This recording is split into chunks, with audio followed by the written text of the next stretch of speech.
saya itu berkenalan dengan jenengan hanya punya kepentingan itu supaya iman-iman yang faktor Allah itu hidup lagi. Ya, iman-iman faktor Allah nopo hidup lagi. Kita bilang kalau kita tidak makan mati itu yang kita ketahui, tapi itu udah ilmu. Kita nggak akan ngomong bisa hidup itu dengan paru-paru jantung, itu yang kita ketahui, tapi itu tidak ilmu. Yang benar-benar ilmu ya wahwaladzi yuhyi wa yumiit. Paham sih kalau maksudnya? Nah, itu pentingnya kenal ulama. Nah, kalau kamu begitu berarti benar-benar mencintai Allah, karena Allah kamu zat yang super, yang luar biasa. Nah, tapi nak nyifati Allah kaya wong awam, carane urip piye tanpa jantung? Padha karo kene nakoki pangeran. Ndak iso tenan Gusti jenengan kula urip tanpa napa? Pangeran mbok takoki ngono gitu kan.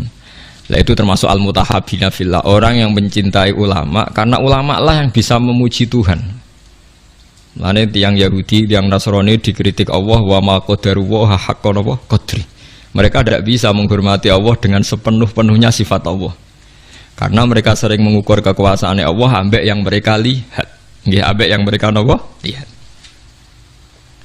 Mulane gejolkane Quran anggo jelek wong Yahudi. Orang Yahudi itu meyakini Isa itu anak zina karena Maryam tanpa bapak kok punya anak, berarti anak napa? Zina.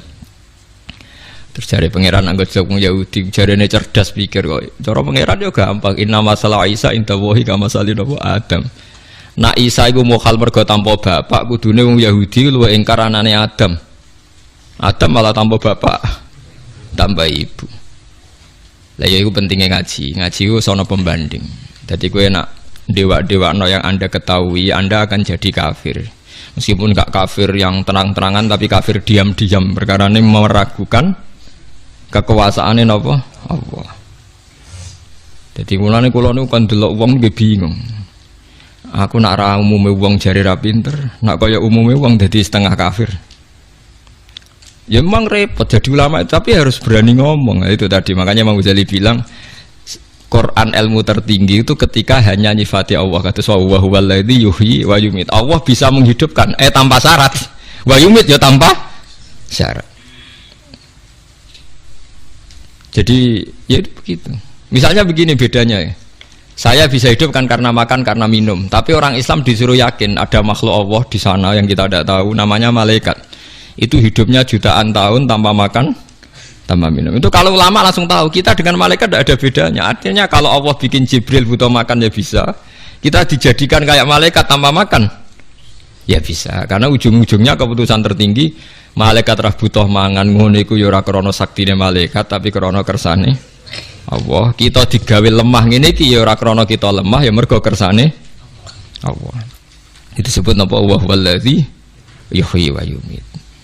Paham gini penting kalau aturaken dados kula nggih mungkin hanya sekali niki muqaddimai kitab ini sudah saya cek hadisnya. Ini kan kitab Ihya, terus yang terakhir itu sarahnya Ihya Sayyid Zabidi.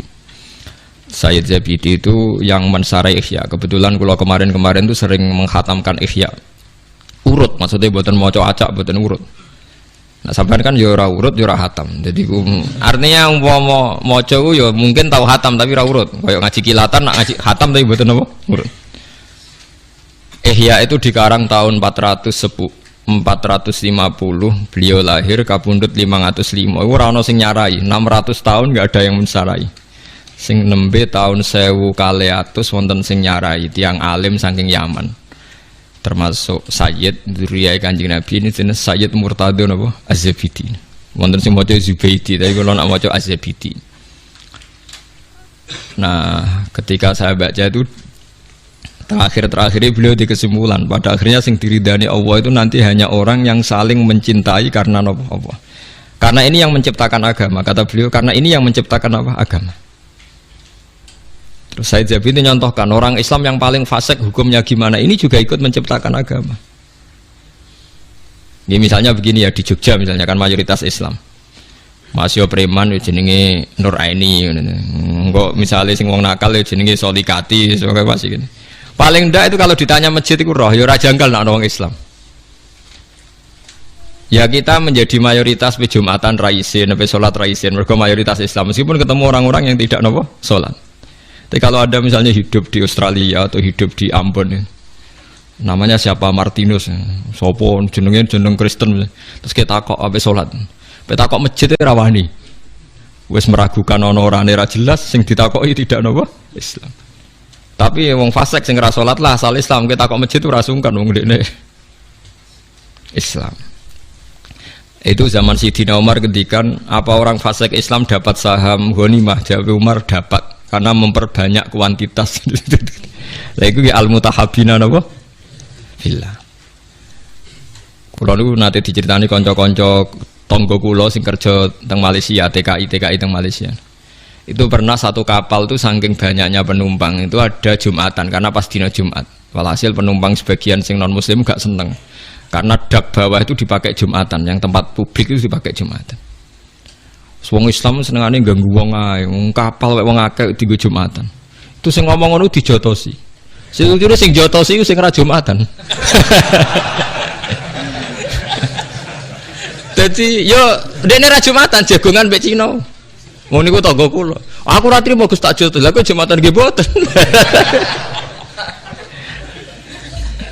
Jadi jangan kira orang Islam yang ndak Jumatan itu ndak bela yang apa? Jumatan. Kok duwe iman, duwe napa?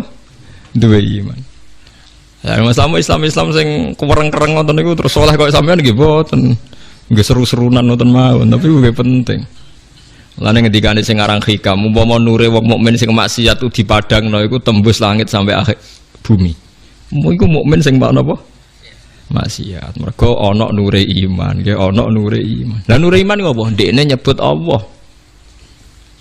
Coba yang mentabukan Tuhan Yesus itu siapa? Wong Islam sak donya mergo darani pangeran namung Allah Subhanahu wa taala. Artinya ndekne duwe ketakwaan iku nyingkir liyane Allah kemungkinan menjadi Tuhan. Dia tetap ikut sebagai duta kita menafikan selain Allah kemungkinan jadi Tuhan. Soal dekne zina, maksiat, maling, ya iku maksiat ngono wae, tapi tetap dekne membunuh orang mlakune teori non napa Islam. Lha ge sampeyan saiki hitung secara ekonomi, muga kowe dadi pangeran. Kowe mari ora roh nek Allah ngitung per miskolan apa? Ora. Saiki hitung cara model dagang. Sak Bantul lah misalnya contoh sak Bantul iku Islam kabeh, gak sholat kabeh. Sing sholat iku mau 10%, berarti butuh masjid misalnya 100. Tapi berhubung Islam kabeh gak butuh gereja blas. Berarti kan gak ada sistem bisnis yang karena faktor nopo gereja. Satu, patung Yesus ora payu, gereja ora payu, mergo Islam kabeh. Artinya sebab gak ono gereja itu sebabnya apa? Sebab pokoknya Islam soleh pasal Islam. Nggak tidak bedai. Sebabnya ono gereja itu asal Islam apa kudu Islam soleh? Asal Islam. Berarti asal Islam itu wis iso gusur kemungkinan ono tempat kemusyrikan. Boleh sekali-kali ngregani wong sing ra saleh ya kancamu ya kowe dhewe udah sawangane ora siap aku ngelem ra saleh. Olehmu sombong lho, padha ra saleh kok ono ngelem ra saleh. Artinya memberi kontribusi kan tetap memberi kontribusi keantian kepada kemusyrikan. Paham ya maksudnya? Dan berjumlah itu berlipat-lipat tiap ono wong Islam berarti ngurangi populasi nawa kemusyrikan. Bariku kowe dhe anak senajan ora salat. Pokoke pangeran Allah, pangeran liyane Allah gak masuk akal. Akhire anak yo muni Allah ya ora paham. Pokoke pangerane Allah. Wah kata, malane sing darani iman kuwi ya mau syahadatu alla ilaha illallah wa anna muhammadar rasulullah sing darani. Lah sing darani Islam lah iku ana butuh salat barang. Lah saiki wong ku bodho masal, mangsane iman mbek Islam ku dadi sita. Padahal sing darani iman kuwi pokoke nyekiyakini nek ana Allah. Lah sing darani Islam. Lah salat rukun Islam ta rukun iman? Rukun Islam. Tapi ngantri ya udah lali padahal ngaji mulai cilik. Kalau pura-pura dibantah kiai seputi lho Gus, mulai kadung Islam kok ora salat. Iman itu rukun iman, nak salat itu rukun. Angel nerangno kowe. Paham ya terus iman niku disebut ping pindho to nggih. Rukun iman pertama napa? Antuk mina billah. Rukun Islam pertama syahadat. Berarti kan iman nak Allah kan dua kali kan. Iman yo rukune iman yo nomor 1 Allah, rukune Islam. Tapi mungkin nak nomor loro salat iku rukun Islam tok apa rukun iman? Rukun Islam. Nak rukun iman ora salat to. Mboten. Berarti wong ora salat iku ijek iman ta wis ora iman.